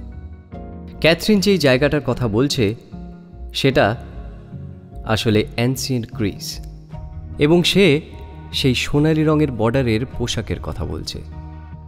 ক্যাথরিনের সাথে ডক্টর ওয়াইজের এই সেশনের পরে ক্যাথরিন আগের থেকে অনেকটাই মানসিকভাবে উন্নতি করছিল, এবং ডক্টর ওয়াইজেরও মনের দিগন্ত অনেকটা প্রসারিত হয়েছিল। ক্যাথরিনের বহু বছরে জমে থাকা ভয়, যন্ত্রণা, বহু বছরের মানসিক কষ্ট ধীরে ধীরে স্বস্তির জায়গায় এসে দাঁড়িয়েছিল। ডক্টর ওয়াইজ অবশেষে বুঝলেন হয়তো ডক্টর ক্যাথরিনের এই যন্ত্রণার ও তার মানসিক সমস্যাগুলো অবসান ঘটানোর একটা রাস্তা খুঁজে পেয়েছেন। ডক্টর ওয়াইজ চালিয়ে গেলেন তার এই হিপনোটিক থেরাপি সেশন শুরু হওয়ার আগেই ক্যাথরিন ডক্টরকে বললেন তার এক অদ্ভুত স্বপ্নের কথা, যেখানে সে দেখেছে চেকার বোর্ড খেলা হচ্ছে। সেই চেকার বোর্ডে প্রচুর ছিদ্র রয়েছে। সে ডক্টর ওয়াইজকে বলে যে এই চেকার বোর্ডের স্বপ্নটি তার খুবই বাস্তব বলে মনে হয়েছে। ডক্টর ওয়াইজ তাকে নির্দেশ দেন যে তুমি এর আরও গভীরে গিয়ে দেখো যে এর শিকড় তোমার পূর্বজন্মের অতীতের সাথে যুক্ত রয়েছে কিনা। ধীরে ধীরে ক্যাথরিন ট্রান্স স্টেটে যায় এবং বলতে শুরু করে, আমি একটি সমুদ্রের ধারে টাওয়ারের সামনে দাঁড়িয়ে আছি। আমার চুল সোনালি। ক্যাথরিন আরও বলে যে সে দেখতে পাচ্ছে টাওয়ারের ওপর কিছু প্রহরী চেকার বোর্ড গেম খেলছে, এবং ওই চেকার বোর্ডটি নানান রকম পশুর চামড়া দিয়ে তৈরি, এবং ওই চেকার বোর্ডের গুটি নানান রকম পশুর মাথা দিয়ে তৈরি। এই ঘটনাটির সময়কাল 1473, নেদারল্যান্ডস। আমি একটি সমুদ্র বন্দরে আছি। এখানে মাটি সমুদ্রের সঙ্গে মিশেছে। ক্যাথরিন আরও বলে, আমি একটি দুর্গ দেখতে পাচ্ছি। আমি জল দেখতে পাচ্ছি। আমি দেখছি আমি একটি কুঁড়ে ঘরে আছি। আমার মা রান্না করছেন মাটির পাত্রে। ডক্টর ওয়াইজ বললেন, তুমি তোমার মৃত্যুদিনের দিকে অগ্রসর হও। ডক্টর ওয়াইজ এমন একটি ঘটনার সন্ধান করছিলেন যার সঙ্গে বর্তমানে তার এই ভয় ও ভীতির কোনো যোগাযোগ আছে। এমন অনেক মানুষ আছে যাদের ভয়ের কারণ হচ্ছে তাদের স্বপ্ন। তাদের স্বপ্ন ও কল্পনা তাদের বাস্তব জীবনের ওপর এতটাই প্রভাব বিস্তার করে, এতটাই গভীরভাবে ছাপ ফেলে, যেটা তাদের ভয় ও মানসিক বিকারে পরিণত হয়। ক্যাথরিন আবার বলতে শুরু করল, আমরা একটি উজ্জ্বল বর্ণের ছবি আঁকা ডিঙি করে যাচ্ছি। আমাদের কাছে তীর ধনুক আছে। নৌকায় সবাই সারিবদ্ধভাবে বসে আছে। জায়গাটা অন্ধকার, কোনো আলো নেই। আমি ভয় পাচ্ছি। আমাদের সঙ্গে অন্যান্য নৌকা আছে। আমরা পশুর নোংরা চামড়ার উপর ঘুমোচ্ছি। এগুলো থেকে খুব দুর্গন্ধ আসছে। আমার জুতোটা খুবই অদ্ভুত দেখতে। আমার সহযাত্রীরা অন্যদেরকে মারছে, যুদ্ধ করছে।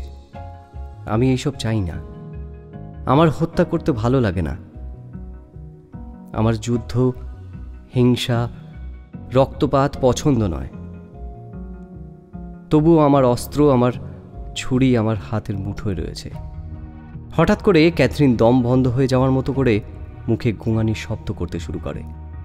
ক্যাথরিন বলল, তাদের শত্রু তাদের ডিঙিতে উঠে এসেছে এবং তাদেরকে ধরে ফেলেছে। তাদের মধ্যে একজন ক্যাথরিনকে পেছন দিক থেকে ধরেছে এবং একটি ছুরি দিয়ে ক্যাথরিনের গলা কেটে দিচ্ছে। ক্যাথরিন মরে যাওয়ার আগে শেষবারের মতো তার হত্যাকারীর মুখ দেখতে পেল। বন্ধুরা, সে আর কেউ নয়, সে স্টুয়ার্ট। তাকে দেখতে অন্যরকম লাগলেও ক্যাথরিন জানে এটা স্টুয়ার্ট।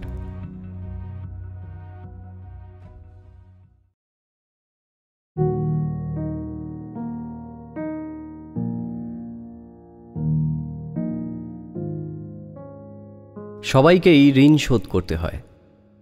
স্টুয়ার্টের হাতে ক্যাথরিনের মৃত্যু হয়। এরপরে ক্যাথরিন নিজেকে আবিষ্কার করল তার শরীরের বাইরে হাওয়ায় ভাসমান অবস্থায়। তারপরে হঠাৎ করেই ক্যাথরিন অনুভব করে একটি উষ্ণ ছোট জায়গা তাকে টানছে। ক্যাথরিন আবার জন্ম নিতে চলেছে। ক্যাথরিন বলে তাকে একজন ধরে আছে। তার পরনে সবুজ ড্রেস ও সাদা এপ্রন, মাথায় একটি টুপি যার কোনাটা মোড়ানো। যে ঘরটি ক্যাথরিন দেখতে পাচ্ছে সেটি খুবই অদ্ভুত ধরনের। সেখানে অনেকগুলো জানলা রয়েছে ও ঘরটি পাথরের তৈরি। ক্যাথরিন বলে তার মায়ের চুলের রং কালো এবং দীর্ঘ। সে তার মায়ের কোলে রয়েছে। তার মায়ের রুক্ষ পোশাকে তার কোমল শৈশব ত্বকে লাগছে। অস্বস্তি হচ্ছে তার, কিন্তু তার মা তাকে খুবই স্নেহ করছে। এই মানুষটি তার চেনা। এই মা এবং বর্তমান জন্মের মা একই মানুষ। ডক্টর ওয়াইস তাকে নির্দেশ দিলেন বর্তমান জন্মের সাথে জড়িত যে মানুষগুলো আসবে তাদেরকে ভালো করে লক্ষ্য করতে, কারণ ডক্টর ওয়াইস পড়েছেন যে আত্মারা তাদের কর্মফল অনুযায়ী একই সাথে কাছাকাছি পরিধির মধ্যে জন্মানোর চেষ্টা করে এবং পূর্বজন্মের পাপ এবং ঋণ শোধ করতে হয়। ডক্টর ওয়াইস ক্যাথরিনকে সময়ে এগিয়ে নিয়ে যাওয়ার নির্দেশ দিলেন। কোন বছর ঘটনাটা ঘটেছে সেটা ক্যাথরিন বুঝতে পারল না, কিন্তু বলল তার নাম এলিজাবেথ। এখন তার বয়স হয়েছে।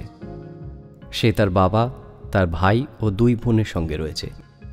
আমি দেখতে পাচ্ছি ডিনার টেবিলে আমার বাবা বসে রয়েছে। উনি হলেন এডওয়ার্ড। বন্ধুরা, তোমরা দেখো অদ্ভুতভাবে ক্যাথরিনের জীবন তার পূর্ব জীবনের সঙ্গে জড়িত।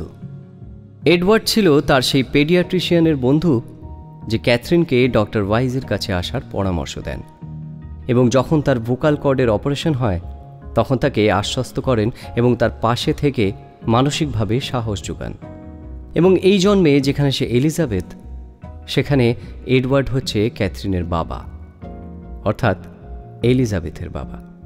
আমি দেখতে পাচ্ছি বাবা মা ঝগড়া করছে। ক্যাথরিন মৃদু স্বরে বলল, ডিনারে আলু এবং বিনস হয়েছে। বাবা রেগে গেছে, কারণ ডিনার আবার ঠান্ডা হয়ে গেছে। বাবা আবার মদ খেয়ে এসে মায়ের সঙ্গে ঝগড়া করছে। এলিজাবেথ দেখতে পায় তার মা খুবই ভীত সন্ত্রস্ত হয়ে বসে আছে। তার বাবা তার ভাই বোনদের মারধর করছে। ক্যাথরিনের এই দৃশ্যটি মোটেই ভালো লাগে না। সে অস্বস্তিতে বলে, আমি চাই এই সময়টি দ্রুত কেটে যাক। আমি চাই এই মানুষটি আমার সামনে থেকে চলে যাক। ডক্টর ওয়াইস ক্যাথরিনকে নির্দেশ দেন সময় এগিয়ে যেতে। ক্যাথরিন বলে, আমি এখন বিবাহিতা। আমার একটি বিশাল বড় বাড়ি আছে। আমার স্বামীকে সুন্দর দেখতে, কিন্তু আমি তাকে চিনি না। ডক্টর ওয়াইস বুঝতে পারেন যে ক্যাথরিন তাকে চিনতে পারছে না, মানে তার বর্তমান জীবনে ক্যাথরিনের সঙ্গে এই মানুষটির পরিচয় হয়নি। আমাদের কোনো সন্তান সন্ততি নেই। আমরা দুজন পরস্পরকে খুব ভালোবাসি। আমরা খুব সুখে আছি। আমি দেখতে পাচ্ছি অদ্ভুত কিছু মোটা মোটা বই স্ট্র্যাম্প দিয়ে বাঁধা। সেগুলোর মধ্যে একটি বাইবেল, গেলিক ল্যাঙ্গুয়েজে লেখা। আমরা ইংল্যান্ডের থেকে একটু দূরে রানিংটন শহরের একটি অংশে রয়েছি। আমি দেখতে পাচ্ছি আমাদের ফার্মে শুয়োর, ভেড়া রয়েছে। ক্যাথরিন আরও সময় এগোতে থাকল এবং বলল, এখন আমাদের 2 ছেলে। বড় ছেলের বিয়ে হচ্ছে। আমি চার্চ দেখতে পাচ্ছি। হঠাৎ করে এই চার্চের মধ্যেই ক্যাথরিন অসুস্থ বোধ করে এবং মাথা ঘুরে পড়ে যায়। অসুস্থতায় তার বাড়িতে তার পরিবারের সামনেই মারা যায়। কিন্তু বন্ধুরা, ক্যাথরিন এইবার মৃত্যুর পর প্রতিবারের মতো বিভ্রান্ত বা দিকভ্রষ্ট ছিল না। এইবার ক্যাথরিন একটি উজ্জ্বল সুন্দর আলো দেখতে পাচ্ছিল এবং সে বলল, সেই আলো থেকে ক্যাথরিন শক্তি পাচ্ছে।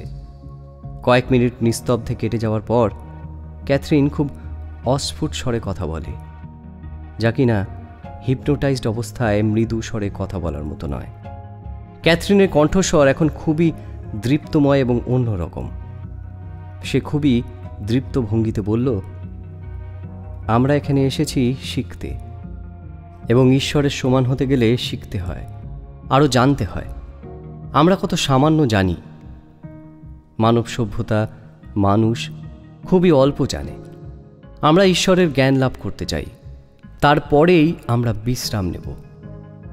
ক্যাথরিনের এই কণ্ঠস্বরের অদ্ভুত পরিবর্তন, তার কথা বলার মধ্যে এই অদ্ভুত গভীরতা ও এই প্রচণ্ড জ্ঞানের আভাস ডক্টর ওয়াইজ এর আগে কখনো পাননি।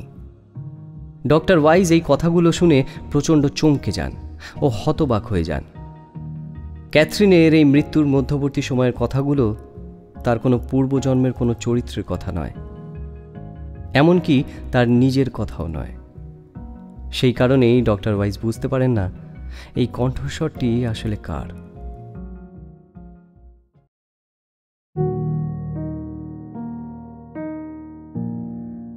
মাস্টার্স। ডক্টর ওয়াইজ ক্যাথরিনের গলা থেকে বেরোনো সেই অদ্ভুত কণ্ঠস্বর শুনে হতবাক হয়ে গিয়েছিলেন। তিনি বুঝতে পারছিলেন না যে ক্যাথরিনের মতো একটি সাধারণ মেয়ে কিভাবে এত উচ্চ মার্গের ও দৈবিক জ্ঞানের অধিকারী হতে পারে। এরপর ক্যাথরিনের সঙ্গে আরও কথা বলার পরে তিনি জানতে পারলেন যে সেটা আসলে ক্যাথরিন ছিল না। মৃত্যু মধ্যবর্তী সময় একটি জন্ম থেকে আরেকটি জন্মে যাওয়ার সময় ক্যাথরিনের গলার স্বর পরিবর্তন হচ্ছিল। সেই সময় সেটি ক্যাথরিন ছিল না, সেটি ছিল একটি অদ্ভুত শক্তি, যেটিকে ক্যাথরিন পরবর্তীকালে মাস্টার্স বলে সম্বোধন করেছে। ডক্টর ওয়াইজ বুঝতে পারলেন এই মাস্টার্স হলেন বিবর্তিত প্রাচীন পরম জ্ঞানী আত্মা, যাদের কোনো শরীর নেই, কিন্তু ক্যাথরিনের মাধ্যমে ওয়াইজের সঙ্গে যোগাযোগ করার চেষ্টা করেছিল, যাতে ডক্টর ওয়াইজকে এনলাইটেন করতে পারে, চেতনা জাগাতে পারে। ডক্টর ওয়াইজ এই সেশনের পরে নিয়ার ডেথ এক্সপিরিয়েন্স নিয়ে ও নানা রকম অতি প্রাকৃতিক বিষয় নিয়ে অনেক পড়াশোনা করেন। ডক্টর এলিজাবেথ কুয়েবলার এবং ডক্টর রেমন্ড মুডি এদের লেখা নানান রকমের বই এবং নানান এক্সপেরিমেন্টাল রিসার্চ পেপার যেখানে নিয়ার ডেথ এক্সপিরিয়েন্সের কথা বলে। অন্যদিকে ক্যাথরিনের এই সংক্রান্ত কোনো অভিজ্ঞতা বা জ্ঞান ছিল না। সে কখনো টিবেটিয়ান বুক অফ ডেথের কথা শোনেনি। বন্ধুরা, হিপনোসিস সেশনের পরে ক্যাথরিনের বলা পূর্বজন্মের অভিজ্ঞতার কথা সব কিছু ক্যাথরিনের মনে থাকত। শুধুমাত্র মৃত্যু ও পূর্বজন্মের মাঝখানে যেই অবস্থায় মাস্টাররা ক্যাথরিনের মাধ্যমে ডক্টর ওয়াইজের সাথে কথা বলতো, সেই পর্যায়ের কোনো কিছুই ক্যাথরিনের মনে থাকত না। আস্তে আস্তে যতদিন এগোতে থাকলো, ক্যাথরিন ততই সাইকিক ক্ষমতার অধিকারিণী হতে থাকলো। যতই সেশনগুলি এগোতে থাকলো ও তার পূর্ব জন্মের অভিজ্ঞতা বাড়তে থাকলো, ততই তার সাইকিক এবিলিটি, ইনটিউশন ও টেলিপ্যাথি সেগুলো ধীরে ধীরে বাড়তে থাকলো। একবার খুব আশ্চর্য একটি ঘটনা ঘটল, যখন ক্যাথরিনের পরিবার তার সঙ্গে দেখা করতে এলো এবং যখন তার বাবা তার এই অদ্ভুত ক্ষমতাগুলো অস্বীকার করল। ক্যাথরিনের সাইকিক এবিলিটি পরীক্ষা করার জন্য তার বাবা তাকে রেস ট্র্যাকে নিয়ে যায় এবং তার বাবা বলেন যে রেসে কোন খেলোয়াড় জিতবে সেটা যদি সে প্রেডিক্ট করতে পারে, তাহলেই তার বাবা তার এই অস্বাভাবিক ক্ষমতার কথা বিশ্বাস করবেন। এবং অদ্ভুতভাবে যা পরবর্তীকালে ডক্টর ওয়াইজকে নাড়িয়ে দিয়েছিল। প্রতিবার ক্যাথরিন সঠিক বিজেতাকে বেছে নিয়েছিল এবং বাজিতে প্রত্যেকবার ক্যাথরিনের জয় হয়েছিল। এবং জিতে যাওয়ার পরে সমস্ত টাকা পথে দেখা একটি ভিখারিকে দিয়ে দেয়। সে ধীরে ধীরে একজন খুবই জ্ঞানী এবং উচ্চ মার্গের মানুষে পরিবর্তিত হয়ে যাচ্ছিল। এর পরের সেশনে ক্যাথরিনের আরও একটি জন্মের কথা মনে পড়ল,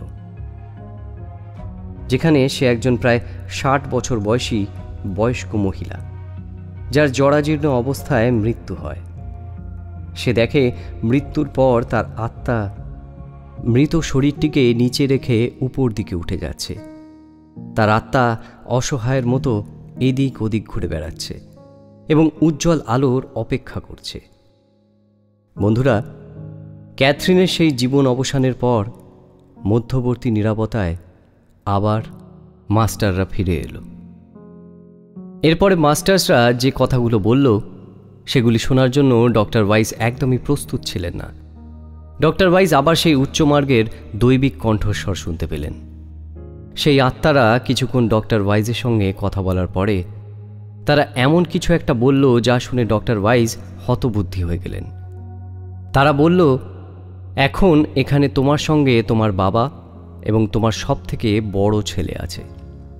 তোমার বাবা বলেছেন তুমি তার নাম আভরাম রেখেছিলে। পরবর্তীকালে ওর মৃত্যুর পর তোমার মেয়ের নাম তার নামেই রেখো। সেই আত্মারা ডক্টর ওয়াইজকে আরও বলে, তোমার সন্তান একটি খুবই উচ্চমানের আত্মা ছিল এবং সে যখন জন্মেছিল তার হৃৎপিণ্ডটি উল্টানো ছিল, একটি মুরগির মতো। তার জন্ম হয়েছিল তার বাবা মায়ের ঋণ শোধ করার জন্য, এবং সে তোমাকে এটাই দেখাতে চেয়েছিল যে পৃথিবীতে এখনও অনেক জিনিসে বিজ্ঞানের সীমাবদ্ধতা আছে। এই কথাগুলো শোনার পরে যে কোনো সাধারণ মানুষই বিস্মিত হয়ে যাবে। ডক্টর ওয়াইজও তাই পাথর হয়ে গিয়েছিলেন।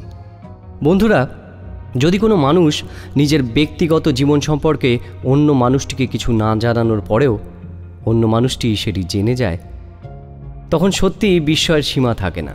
ক্যাথরিনের ব্যক্তিগত জীবনের অনেক তথ্যই ডক্টর ওয়াইজ জানতেন, কিন্তু কখনোই ডক্টর ওয়াইজ ক্যাথরিনকে তার জীবনের কোনো কথাই বলেননি। কেবলমাত্র তার চেম্বারে তার মেয়ের একটি ছোটবেলার ছবি ও তার সদ্যজাত আরেকটি ছেলের ছবি ছিল। এছাড়া ক্যাথরিন ডক্টর ওয়াইজের পরিবারের অন্যান্য সদস্য সম্পর্কে কিছুই জানত না। 1971 সালে ডক্টর ওয়াইজের প্রথম পুত্র সন্তান আভরাম 23 দিন বয়সে মারা যায়। জন্মের 10 দিন পর আভরামকে হসপিটাল থেকে বাড়িতে নিয়ে আসার পরেই তার শ্বাসজনিত কিছু সমস্যা দেখা দেয়। তখন নানান শারীরিক অসুস্থতার পরে তার যখন শারীরিক পরীক্ষা হয়, তখন দেখা যায় তার মধ্যে একটি রেয়ার ডিসেবিলিটি আছে। তার হৃৎপিণ্ডটি সম্পূর্ণ উল্টানো, একটি মুরগির মতো। আর তার এই রোগ নিরাময়ের একমাত্র উপায় ছিল ওপেন হার্ট সার্জারি। কিন্তু অত ছোট বাচ্চার পক্ষে সেই সার্জারিটি নেওয়া খুবই রিস্কি এবং চ্যালেঞ্জিংও ছিল। তার কয়েকদিন বাদেই ডক্টর ওয়াইজের প্রথম সন্তান মারা যায়। পরবর্তীকালে আভরামের মৃত্যুর প্রায় 1 বছর বাদে জন্ম হয় তাদের দ্বিতীয় সন্তানের। তার এই মানসিক ক্ষতই ডক্টর ওয়াইজকে সাইকিয়াট্রিস্ট হওয়ার পথে চালনা করে। এরপরে 1979 সালে 61 বছর বয়সে ডক্টর ওয়াইজের বাবা হার্ট অ্যাটাকে মারা যান। ক্যাথরিনের সঙ্গে ডক্টর ওয়াইজের আলাপ হওয়ার 9 মাস আগে তার বাবার মৃত্যু হয়েছিল। একজন ল্যাবরেটরি টেকনিশিয়ানের পক্ষে ডক্টর ওয়াইজের জীবনের অত্যন্ত গোপন ব্যক্তিগত ঘটনার কথা জানা কিভাবে সম্ভব সেটা ভাবতে গিয়ে তার হাত পা ঠান্ডা হয়ে গেল, যেটা শুধুমাত্র ক্যাথরিন কেন, কোনো মানুষের পক্ষে জানা সম্ভব নয়, কেবলমাত্র খুব ঘনিষ্ঠ কোনো ব্যক্তি ছাড়া। তার ছেলের এরকম একটি হার্ট ডিজিজ যা কিনা 10 মিলিয়নে একজনের হয়, এবং তার বাবার মৃত্যুর কথা কোনো সাধারণ মানুষের পক্ষে জানা সম্ভব ছিল না।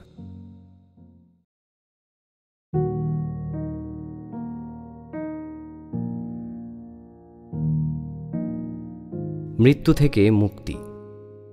বন্ধুরা, আমাদের প্রত্যেকের জীবনেই একটি চরম সত্যি হলো মৃত্যু, এবং এই মৃত্যুকে প্রত্যেকেই ভয় পায়। প্রত্যেকটা মানুষের জীবনেই ভয়, নানা রকম মানসিক চাপ, নানান রকমের অস্বস্তি কম বেশি আছে। কিন্তু যে জিনিসটা মোটামুটি বেশিরভাগ মানুষের মধ্যেই দেখা যায় সেটা হলো মৃত্যু ভয়। এই মৃত্যু ভয় প্রতিটা মানুষের মধ্যে একরকম অন্ধকার ছায়ার মতো, যেই অন্ধকার বয়স বাড়ার সাথে সাথে গভীর থেকে গভীরতর হতে থাকে। একটা সময় সেই অন্ধকারটা মানুষকে গ্রাস করে নেয় ও সেই সময় মানুষের মৃত্যু হয়। বন্ধুরা, এক্ষেত্রেও ওয়াইজ মাস্টার্স অর্থাৎ উচ্চকোটির আত্মাদের থেকে যে সকল জ্ঞান লাভ করেছিলেন, সেই জ্ঞান লাভের পর ডক্টর ওয়াইজ সম্পূর্ণভাবে পাল্টে যেতে শুরু করেন। সেই জ্ঞানের ফলে ডক্টর ওয়াইজের দৃষ্টিভঙ্গি, তার জীবন, তার জীবনের লক্ষ্য, তার আনন্দ, তার সুখ ও তার দর্শন সব কিছুই উন্নত থেকে উন্নততর হওয়ার দিকে অগ্রসর হচ্ছিল। ডক্টর ওয়াইজ আগের থেকেও অনেক বেশি পজিটিভ একটি জীবন যাপন করতে শুরু করলেন। ডক্টর ওয়াইজের এই অদ্ভুত পরিবর্তনের পেছনে একটি কারণ ছিল, তা হলো ডক্টর ওয়াইজের মৃত্যু ভয়ে আস্তে আস্তে হারিয়ে যাচ্ছিল। তিনি বুঝতে পেরেছিলেন যে প্রত্যেকটা মানুষকেই এক না একদিন চলে যেতেই হবে। তিনি নিশ্চয়ই তাদেরকে মিস করবেন, তিনি তাদেরকে ভালোবাসেন। তারা একটা সময় জীবন থেকে হারিয়ে গেলে অবশ্যই খুবই কষ্ট হবে, কিন্তু এটাই জীবন। তিনি এটা মানতে শুরু করে দিলেন যে এটাই জীবনের সবথেকে বড় সত্যি। আবার হয়তো জীবদ্দশায় কখনো না কখনো তার এই প্রিয়জনদের সাথে অন্য কোনো জায়গায়, অন্য কোনোভাবে দেখা হয়েই যাবে। মানুষ এবং প্রতিটি প্রাণীর জীবনচক্র এভাবেই জড়িত। বন্ধুরা, এইভাবেই আস্তে আস্তে ক্যাথরিনের সঙ্গে ডক্টর ওয়াইজের যতগুলি সেশন চলতে থাকে, প্রত্যেকটা সেশনের পরে ক্যাথরিনের এক একটা ভয় দূরীভূত হয়। একটা ভয়ের কথা ও পূর্বজীবনের দুর্ঘটনার কথা যখন উঠে আসে, তখন ক্যাথরিন আরও বেশি সুস্থ, আরও বেশি উজ্জ্বল ও আরও বেশি আত্মবিশ্বাসী হয়ে ওঠে। তার মধ্যে একটি প্রচণ্ড আকর্ষণ কাজ করত। তার আশেপাশের মানুষকে চুম্বকের মতো টানত। তার মধ্যে সবসময় একটি প্রেমময় ভাব ও অন্যকে ভালোবাসা এবং অন্যের থেকে ভালোবাসা আদায় করে নেওয়ার ক্ষমতা প্রচণ্ডভাবে বেড়ে যাচ্ছিল। এই সবই সম্ভব হচ্ছিল তার এই সাইকিক এবিলিটির জন্য। বন্ধুরা, আমরা যদি আমাদের অতীতের ইতিহাস ঘেঁটে দেখি, তাহলে দেখব আমাদের জীবনের ভয় বেশিরভাগ ক্ষেত্রে এসেছিল আমাদের অজ্ঞানতা ও অশিক্ষার থেকে। মানুষ যখন জানত না যে বৃষ্টি কিভাবে হচ্ছে, বাজ কিভাবে পড়ছে, প্রাকৃতিক দুর্যোগ কিভাবে ঘটছে, তখন মানুষ ভয় পেত।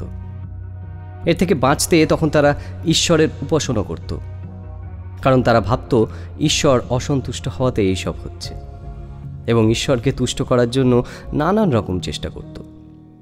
কিন্তু পরবর্তীকালে বিজ্ঞানের অগ্রগতির ফলে আমরা এটা জেনেছি সেগুলো প্রত্যেকটিই আসলে প্রাকৃতিক ঘটনা।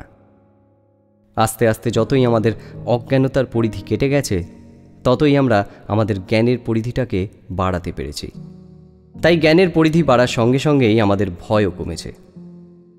ডক্টর ওয়াইজ তার স্ত্রী ক্যারেলকে ক্যাথরিনের সঙ্গে এই অদ্ভুত সেশনের অদ্ভুত অভিজ্ঞতার কথা বলেন এবং তার স্ত্রীকেও সেই সেশনে যোগদান করার কথা বলেন। ক্যারেল ছিলেন একজন উচ্চশিক্ষিত, দক্ষ একজন সাইকিয়াট্রিস্ট, তার সঙ্গে একজন সমাজকর্মী। তিনি যখন ডক্টর ওয়াইজের মুখে শোনেন তার সন্তান এবং তার বাবার কথা, তিনি সেশনে উপস্থিত থাকতে আরও বেশি রাজি হন। ক্যাথরিনের প্রতি আরও আগ্রহী হয়ে পড়েন ও সেশনে যোগদানও করেন। ক্যাথরিনের সঙ্গে হওয়া প্রত্যেকটি সেশন ডক্টর রেকর্ড করে রাখতেন তার টেপ রেকর্ডারে। মাস্টার্সরা অর্থাৎ উচ্চকোটির জ্ঞানী আত্মারা তাদের জ্ঞান প্রকাশ করত ডক্টর ওয়াইজের কাছে, কিন্তু ক্যাথরিন যখন সেশন শেষে জেগে উঠত, তার বিবরণ করা সব কিছুই মনে থাকত। শুধুমাত্র মাস্টার্সদের সঙ্গে কথা বলার স্মৃতিটুকু উধাও হয়ে যেত। বন্ধুরা, এরপরে ক্যাথরিন তার এমন একটি জীবনে প্রবেশ করে যেখানে সে একজন ব্রিটিশ নাবিক। তার নাম ক্রিস্টিয়ান, যে একটি ভয়ঙ্কর যুদ্ধের ফলে তার ক্ষত বিক্ষত শরীর নিয়ে সেই অবস্থাতেও সে বেশ কিছুদিন বেঁচেও তার দেহ অবসান হয়। ক্যাথরিনের আত্মা যখন ক্রিস্টিয়ানের শরীর থেকে বেরিয়ে আসে ও ভাসমান অবস্থায় থাকে, তখন সেই সময় ডক্টর ওয়াইজ জিজ্ঞাসা করেন তার এই জীবন সম্পর্কে মতামতের কথা। তখন ক্যাথরিন বলে, ক্রিস্টিয়ানের অনেক বেশি ক্ষমাশীল হওয়া উচিত ছিল। তার জীবনে অনেক কিছু ঘটেছিল যা সে চাইলেই ক্ষমা করতে পারত, কিন্তু সে তা করেনি এবং সেই ক্ষোভ নিজের ভেতরে আটকে রেখে মনের ভেতর পুষে রেখেছিল। একসময় ক্যাথরিন বলে, আমি অনেকগুলো চোখ দেখতে পাচ্ছি। তখন ডক্টর ওয়াইজ বলে, তুমি কিসের চোখ দেখতে পাচ্ছ? কে তারা? তখন ক্যাথরিন বলে যে মাস্টার স্পিরিটস এবং অনেকজন মাস্টার্সকে দেখতে পাচ্ছি। এটা শোনার পরে ডক্টর ওয়াইজ কি উত্তর দেবেন সেটা কিছুক্ষণের জন্য বুঝতেই পারেননি। ক্যাথরিন কিছুক্ষণ নীরব থাকার পর তার গলা থেকে একটি মানুষের নয়, অনেকগুলো মানুষের আওয়াজ একসঙ্গে বের হয়, যেন অনেকগুলো শক্তি তার মধ্যে দিয়ে কিছু বলার চেষ্টা করছে, যেন কিছু পৌঁছে দেওয়ার চেষ্টা করছে ডক্টর ওয়াইজের কাছে।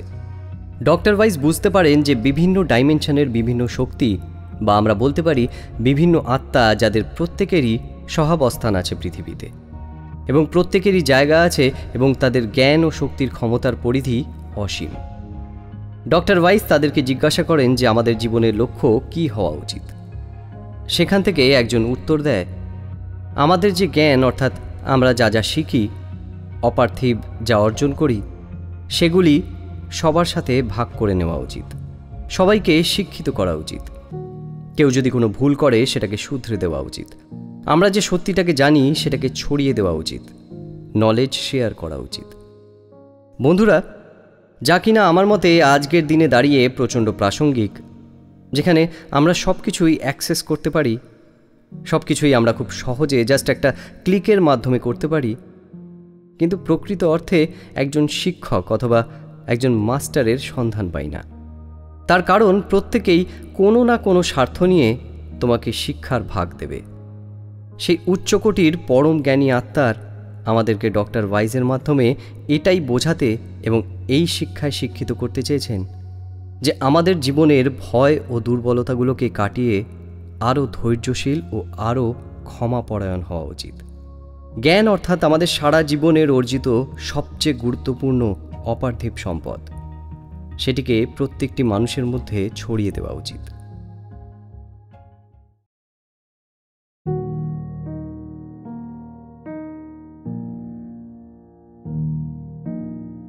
ক্যাথরিন সব জানে। আমাদের সকলেরই ক্ষমতা রয়েছে, যা আমরা ব্যবহার করি আমাদের দক্ষতা তার চেয়ে অনেক বেশি। আমাদের মধ্যে কেউ কেউ অন্যদের তুলনায় খুব দ্রুত এই ক্ষমতার অধিকারী হন। বন্ধুরা, আমরা যদি আমাদের দোষ এবং খারাপ অভ্যাসগুলো থেকে নিজেকে মুক্ত করতে পারি, তাহলে আমরা অনেক পজিটিভ শক্তির সন্ধান পাব। তোমরা যদি লড়াই করতে চাও এবং নিজেকে হিংসাত্মক পথে ঠেলে দাও, তবে এই পরম জ্ঞান পাওয়া অসম্ভব। পরবর্তী জীবনে কোনো হিংসাই বয়ে যাবে না। হয়তো আপনার এই জীবনের পরম শত্রু হয়তো আপনার আগামী জীবনের পরম বন্ধু হলো, অথবা উল্টোটা। ডক্টর ওয়াইজ উল্লেখ করেছেন তরুণ সঙ্গীতকার মোজার্টের কথা। তার তরুণ বয়সের অসামান্য প্রতিভা সবাইকে চমকে দিয়েছিল। এখনও এটি বিস্ময়। এই অসামান্য প্রতিভা কি এক জীবনে অত কম বয়সে রপ্ত করা সম্ভব? আমার তো বিশ্বাস করা সম্ভব নয়। হয়তো তিনিও ক্যাথরিনের মতো প্রাচীন পরম জ্ঞানী এক আত্মা। এর পরবর্তী সেশনে ক্যাথরিন নিজের বর্ণনা দিল। বলল, আমার হালকা চুল আছে, সোনালি চুল, আর 5 বছর বয়স। আমার নাম ক্যাথরিন। অর্থাৎ অদ্ভুতভাবে ক্যাথরিন তার বর্তমান জীবনে ফিরে এসেছে। এখন তার বয়স 5, কিন্তু 5 বছরে তার সঙ্গে এমন কি ঘটনা ঘটতে পারে সেটাই বুঝে উঠতে পারছিল না ডক্টর ওয়াইজ। আমার বাবা আমাদের উপর রেগে আছেন, কারণ আমাদের বাড়ির বাইরে বেরোনো বারণ ছিল। আমরা বেরিয়েছিলাম। বাবা আমাকে লাঠি দিয়ে মারছে, খুব ভারী লাঠি। আমার খুব লাগছে। আমার না ব্যথা পাওয়া পর্যন্ত বাবা থামবে না। উনি এত নিষ্ঠুর কেন? ডক্টর ওয়াইজ ক্যাথরিনকে ক্ষমাশীল হতে বললেন এবং তার দৃষ্টিভঙ্গি বদলাতে বললেন। বাবা কখনোই আমাদের চাননি। ক্যাথরিন বলল, সে তোমার ভাইকেও চায় না? প্রশ্ন করলেন ডক্টর ওয়াইজ। হ্যাঁ, ভাইয়ের প্রতি বাবার আরও রাগ, কারণ তারা কখনোই আমার ভাইয়ের জন্য পরিকল্পনা করেনি। ভাই তাদের বিবাহপূর্ব সন্তান। এটি ক্যাথরিনের কাছে একটি চমকপ্রদ নতুন তথ্য। তার মায়ের বিবাহপূর্ব গর্ভাবস্থা সম্পর্কে কখনো জানার কথা নয় ক্যাথরিনের। পরে তার মা ক্যাথরিনের কথার যথার্থতা নিশ্চিত করেছিলেন। ক্যাথরিন এখন তার জীবন সম্পর্কে অনেক বেশি জ্ঞানী এবং তার দৃষ্টিভঙ্গির অদ্ভুত পরিবর্তন, যা আগে ছিল না। এই ধরনের চৈতন্য লাভ সম্ভবত উচ্চতর আত্মার পক্ষেই করা সম্ভব। এত জ্ঞান, উঁচু চিন্তাধারা ক্যাথরিনের ট্রান্স স্টেটে, অর্থাৎ তার শরীরে যখন মাস্টার্সরা আসতেন তখনই হতো। কিন্তু এখন সেই জ্ঞানের বিস্তার ক্যাথরিনের নিজের মধ্যেও দেখা দিতে শুরু হয়েছিল। ক্যাথরিন ফিসফিস করে শিশু সুলভ কণ্ঠস্বরে বলল, বাবা আমায় জোর করছে লেটুস পাতার পেঁয়াজ খাওয়ানোর জন্য। ও জানে এগুলো খেলে আমার শরীর খারাপ করবে, তাও সে জোর করছে। ও আমাদের খুব ঘৃণা করে। ক্যাথরিন হাঁপাতে শুরু করে। সে নিঃশ্বাস নিতে পারছিল না। ডক্টর ওয়াইজ আবার ইঙ্গিত দিলেন তাকে একটি উচ্চতর দৃষ্টিকোণ থেকে দেখতে। তাকে বুঝতে হবে কেন তার বাবা এইভাবে আচরণ করেন। ক্যাথরিন ফিসফিস করে বলে, তার অন্যায়ের জন্য সে আমাকে ঘৃণা করে এবং সে ঘৃণা নিজেকেও ঘৃণা করে। ডক্টর ওয়াইজ নিজেও প্রায় ভুলে গিয়েছিলেন যৌন নিপীড়নের কথা। আমার শাস্তি পাওয়া উচিত। আমি নিশ্চয়ই এমন কিছু করেছিলাম যার জন্য বাবা আমায় শাস্তি দিয়েছিল। ছোট বয়স থেকেই তার অবচেতন মনের গভীরে এই ধারণা বাসা বেঁধেছিল। ডক্টর ওয়াইস ক্যাথরিনকে বোঝালেন যে তোমার মাত্র 3 বছর বয়স ছিল। সেই বয়সে একটি নিষ্পাপ শিশুর অন্যায় করার মতো বুদ্ধি হয় না। এতে তোমার কোনো দোষ নেই। তোমার বাবার বিকৃত মানসিকতা এই ঘটনার একমাত্র দায়ভার বহন করে। ডক্টর ওয়াইস ক্যাথরিনকে সেশনের মধ্যে সেই সময় ফিরিয়ে নিয়ে গিয়ে তাকে মানসিক পীড়া থেকে স্বস্তি দিল। ক্যাথরিনে সেই সময় থেকে চলে আসার পর কিছুক্ষণ সম্পূর্ণ নিস্তব্ধতা ডক্টর ওয়াইসের অফিসে দম বন্ধ করা আবহাওয়ার তৈরি করল। হঠাৎ ক্যাথরিন বলল, বাবাকে দেখতে পাচ্ছি না, অনেক অনেক মানুষ দেখতে পাচ্ছি, তাদের হত্যা করা হচ্ছে। আমাদের কোনো অধিকার নেই কোনো প্রাণীকে হত্যা করার, তবু আমরা তা করছি। মানুষ তার কর্মফল অনুযায়ী পরমেশ্বরের কাছে শাস্তি পায়। আমাদের কোনো অধিকার নেই, তাদের শাস্তি দেওয়া আমাদের দায়িত্ব নয়। তারা শাস্তি পাবে। তারা চলে গেছে পরমাত্মার কাছে। মাস্টার্সরা বার্তা পাঠিয়েছেন যে আমাদের হত্যা ধ্বংস সব বন্ধ করতে হবে, পরিস্থিতি যাই হোক না কেন। ঈশ্বরই শুধু এর প্রতিকার করবেন, আমরা নয়।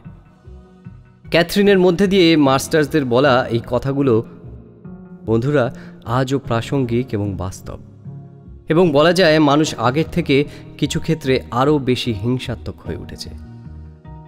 আজকের উন্নত সমাজে দাঁড়িয়েও, এত জ্ঞান অর্জন করেও আজও দেশে দেশে যুদ্ধ হয়, মানুষ মরে। আবার ন্যায়পরায়ণতাও বেড়েছে, তার নজিরও আমরা দেখতে পাই। আমার আপনার মতো মানুষ একটু সংবেদনশীল বলেই হয়তো পৃথিবীতে এখনো ভালোবাসা বেঁচে আছে। এত সুন্দর একটি বই আপনাদের বলতে পারছি, আপনাদেরও হয়তো ভালো লাগছে। তবে বন্ধুরা, ক্যাথরিনের এবং ডক্টর ওয়াইসের জীবন থেকে আরও কিছু শেখা বাকি ছিল, যা এক নতুন মাস্টারের আগমনের মধ্যে দিয়ে ঘটে।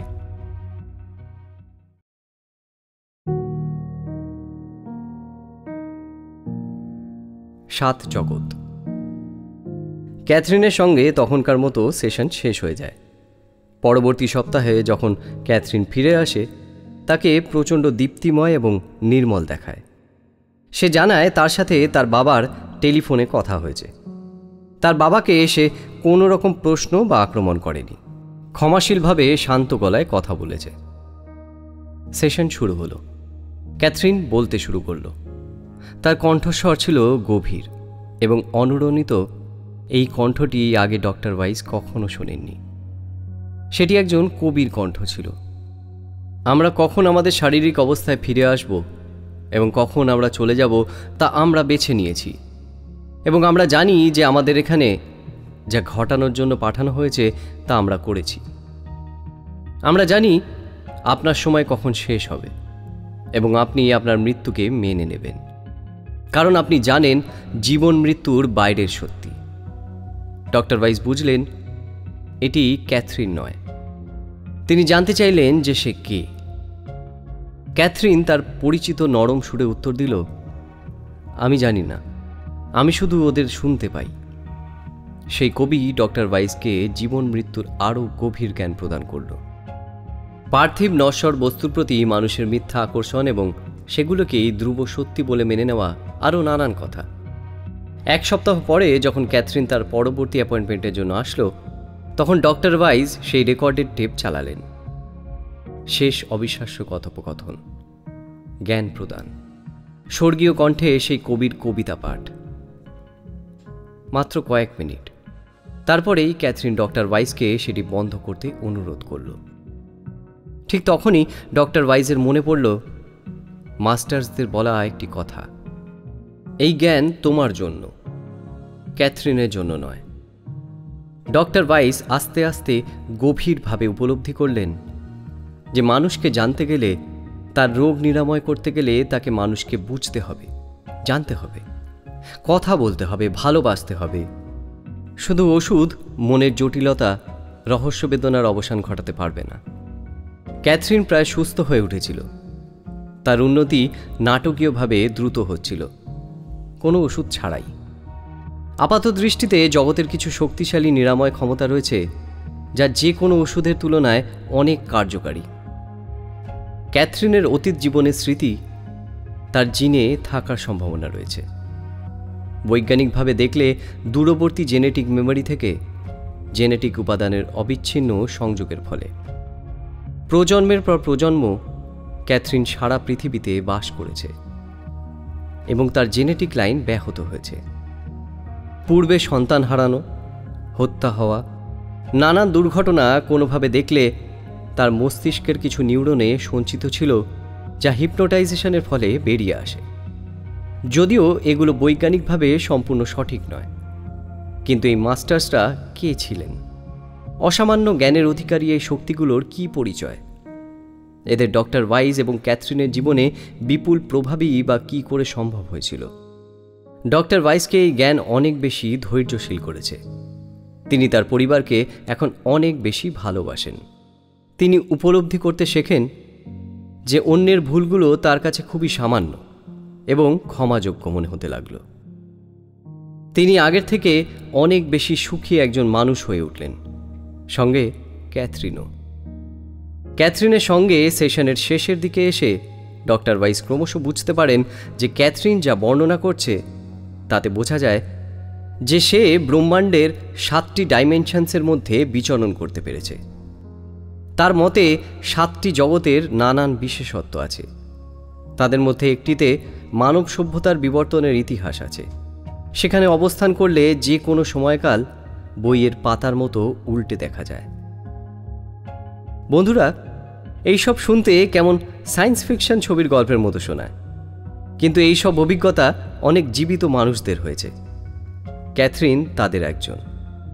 সে বলে, আমাদের জগতে আমরা শুধু আমাদের বর্তমান এবং সেই জীবনের অতীতের কিছু অংশ নিয়ে বাঁচি, যা খুবই সামান্য।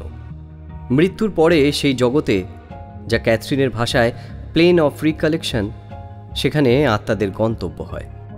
পরে জৈবিক শরীর পেলে তারা সেখান থেকে আমাদের জগতে ফিরে আসতে পারে। কিন্তু কোনো আত্মা অথবা মানুষই এই জগৎগুলো তাদের পূর্ব জীবনের কর্ম মনে রাখার ক্ষমতা রাখে না, শুধু উচ্চমানের আত্মা এবং পরম জ্ঞানী যোগী ছাড়া। অন্য একটি জগৎ হল প্লেন অফ ট্রানজিশন, যেখানে আত্মাদের অপেক্ষা করতে হয় এবং আগামী জীবনে কি নিয়ে যাবে তার বিচার হয়। সেটা লোভ, হিংসা, যা কিছু হতে পারে, তবে সেটার কর্মফলের ঋণ বিশ্বব্রহ্মাণ্ডের অমোঘ নিয়মে শোধ করতে হয়। এইসব তথ্য ক্যাথরিনের মাস্টারদের নয়। সে আরও বাকি জগৎ সম্পর্কে বলে। ক্যাথরিনের চিকিৎসার সময় ক্যারেলের মা ক্যান্সারে ভুগছিলেন, ব্রেস্ট ক্যান্সার, যা শিরদাঁড়া পর্যন্ত ছড়িয়ে পড়েছিল। তিনি প্রায় মৃত্যুশয্যায় ছিলেন। তিনি একজন যুক্তিবাদী মানুষ ছিলেন, একজন ব্যবসায়ী।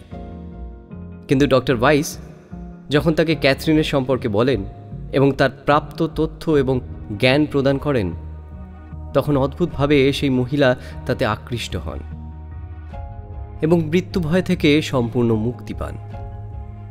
তার পীড়ন অনেক কমে আসে এবং তাকে অনেক মানসিকভাবে সুস্থ দেখায়, এবং সেটা আরও বেশি হয় যখন তার সাক্ষাৎ ক্যাথরিনের সাথে হয়। তার মৃত্যু হয় খুব শান্তির। সেখানে ডক্টর ওয়াইজ, তার স্ত্রী ক্যারেল এবং তাদের 6 বছরের মেয়ের উপস্থিতিতে। তার মৃত্যুর পরে কিছু ঘন্টা ডক্টর ওয়াইজ এবং তার স্ত্রী অনুভব করেন ক্যারেলের মায়ের উপস্থিতি এবং তার ইমপ্রেশন। তার মা ইচ্ছাশক্তির মাধ্যমে ভোরের আলো ফোটার সময় দেহত্যাগ করেন। তার এই মৃত্যু ডক্টর ওয়াইজের প্রথম গাইডেড মুক্তির অভিজ্ঞতা ছিল। পরে ডক্টর ওয়াইজের ডাক্তারি জীবনে পেশেন্টদের সংখ্যা বাড়তে থাকে এবং তাদের ডক্টর ওয়াইজ সম্পূর্ণ আলাদা পদ্ধতিতে চিকিৎসা করেন, যাতে তাদের মনের অসুখের সাথে আত্মারও বিশুদ্ধি ঘটে। অনেকে মৃত্যু পরবর্তী জীবন, আত্মা, মুক্তি এইসব কথায় আগ্রহ দেখায়নি। যারা বুঝেছিল তাদের রোগ নিরাময় খুব দ্রুত এবং দৈবিকভাবে হয়। বন্ধুরা, তিনি তার বইতে বলেন যে ডাক্তার বা থেরাপিস্টদের অনেক বেশি নম্র এবং খোলা মনের হওয়া উচিত, যাতে তাদের কাছে সাহায্য চাইতে আসা কোনো মানুষ অবিশ্বাস এবং হতাশার শিকার না হয়। অনেক তরুণ তরুণীরা তাদের অল্প বয়সেই জীবন বিমুখ হয়ে ওঠে, যেটা খুবই হতাশার। ক্যারলের মা মৃত্যুশয্যায় থেকেও এক প্রচণ্ড জীবন শক্তি ফিরে পান।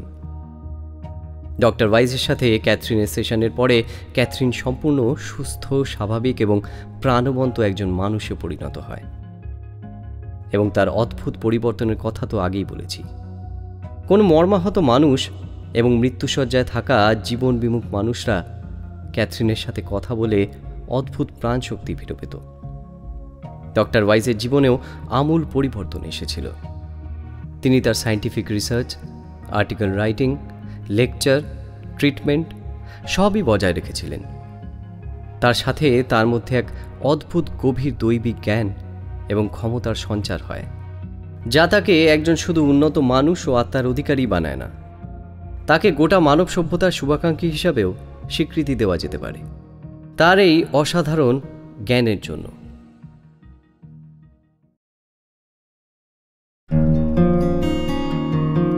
শেষ নোট। বন্ধুরা, তোমাদের সবাইকেই প্রথমে অসংখ্য ধন্যবাদ গল্পটা পুরো শোনার জন্য।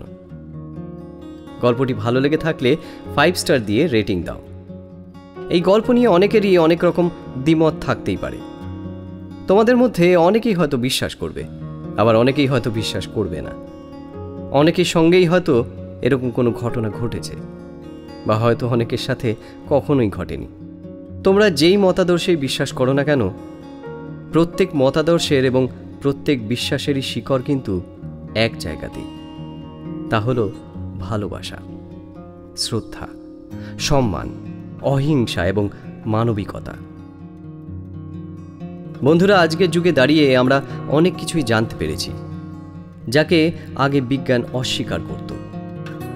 আবার এমন কিছু জানতে পেরেছি যেটা নির্ভুল নয়, যাকে বিজ্ঞান আগে স্বীকৃতি দিয়েছিল।